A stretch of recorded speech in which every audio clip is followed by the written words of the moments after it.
Today we're kegging a beer. This is how you keg a beer. If you ever want to know how to keg a beer, this is it. Big Rob, make beer easy, guys. I teach people simple home brewing techniques to cut out all the bullshit and make good tasting beer easy. All right, guys. We've got ourselves the Old Timber. So this is the Old Timber Pale Ale, along the same lines as Sierra Nevada. Didn't dry hop it though, so not going to have quite the same hoppiness that a Sierra. I got star sand all over my fucking hands here. Not going to have quite the same hoppiness, I don't imagine. Ah, shit! I want to take my gravity too. Anyway, that's what we'll do. I got a cat attack on my fucking lights. Daughter's got a little kitten here driving me crazy. Cute little thing, but he wants to be famous in a video. So I'm going to take my gravity too. We're going to test that. So that's why I'm filling this up. Probably a lot of sludge. Shouldn't be putting that in the keg, but better than in my hydrometer. Let's do that. Okay, good looking beer. She's a nice colored beer. Looks good. I like it. Oh yeah, that's gonna that's gonna be real nice. I'm gonna like that one. Okay, so what have I done here? Let me see. Fermenter. That's the fermenter. Has been cold crashing probably about 3-4 days. I'm gonna boot the cat in the ass here, get him out of the way before he knocks over my lights. 3-4 days cold crashing. There's the cat. You can see him, a little shat. It's my daughter's cat. Oh, I'm gonna take the camera. Hey, get out of there. That's enough. That's how you handle a cat. Okay, so 3-4 days in the cold crashing. I put a video out on how to cold crash. I'm going to move that thing before it does knock it over, and then I get cranky at the cute little thing. And the cute little bugger, what a cute little fella. So I put a video on how to cold crash the beer. You can check that out. It's been in there probably 3-4 days, more than 3. So it's definitely cold crashed. Keg has been sitting with star sand in it for a couple days, so nice and sanitized. What else can I tell you? Got myself a new, this is a 10-pound CO2, so we're going to be using that. Very simple. Make sure everything's sanitized. Star sand the shit out of everything. And then line goes in, turn this bad boy on, and we're transferring. You don't want to put the hose all the way down. I remember one of my first videos I did, I was splashing all around. That's bad. Oxygen in the beer is bad.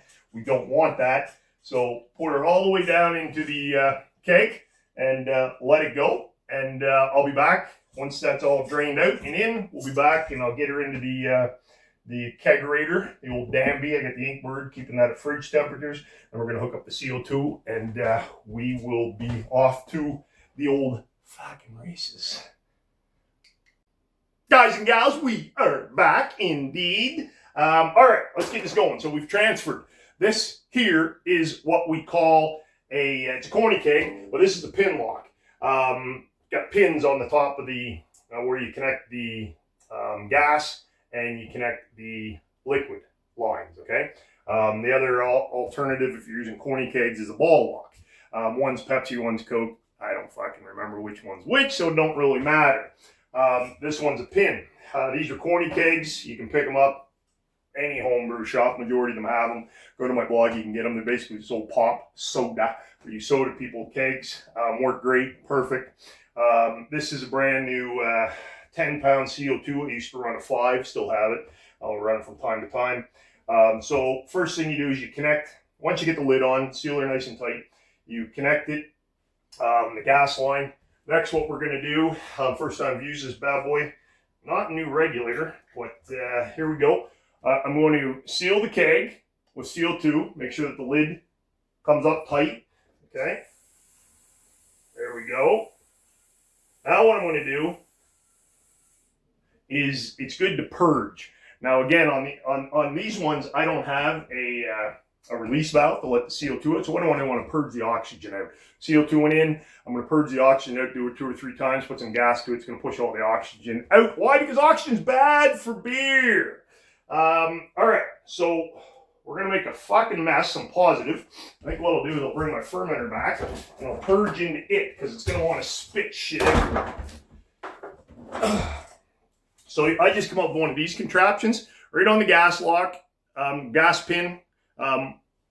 Just going to connect in and I'm going to put it in. It's going to push out the oxygen, okay? So you pop this boy out, and it'll probably spit a little beer. That's what I'm saying. I'm going to make a fucking mess here probably. I'm going to try not to, but it's home brewing. I always make a mess. So I'm just going to put that in there, put her down in. Hear nothing, which tells me no gas went in that bad boy. Let's try that again. Home brew, man. Always something. Always something. I'll leave it on a little longer this time.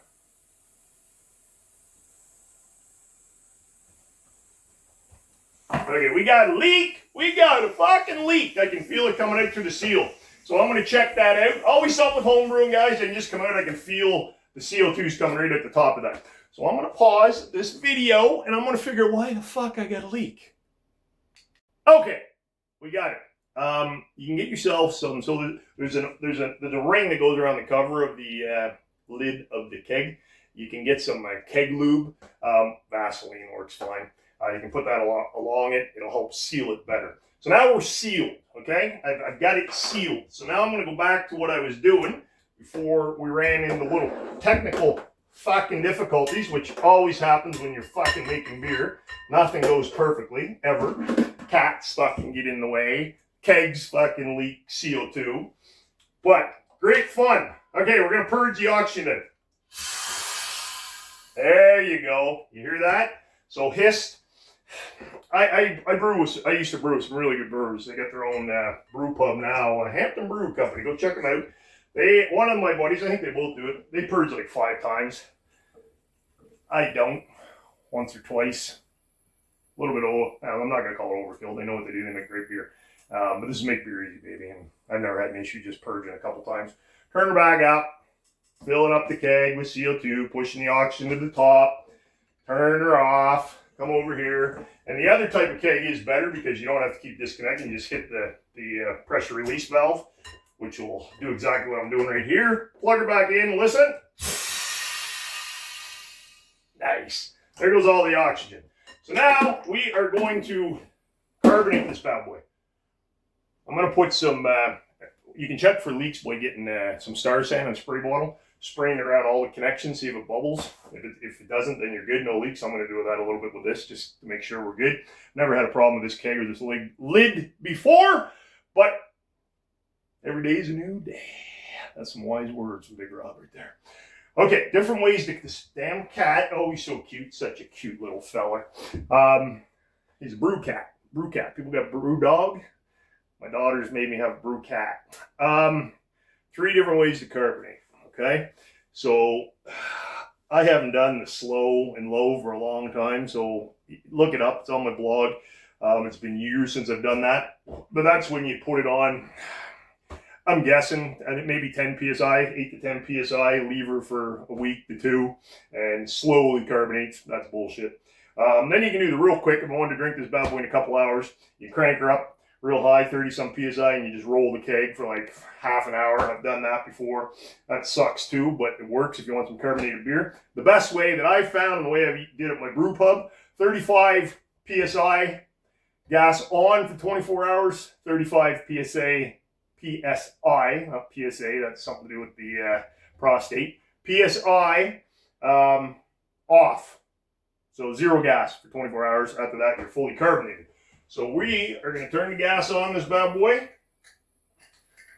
I don't like this regulator. It's a little fucky. Okay. So we're going to, yeah, pisses me off actually. I got a few regulators. I'm not sure why I went with this one. All right. That would be about 35 right there. Lock that on there. So that's 35 psi. That's it. So put her in your fridge, put her in your kegerator, put her in your makeshift kegerator like the Danby freezer I've got with the Inkbird. Put her at fridge temperatures.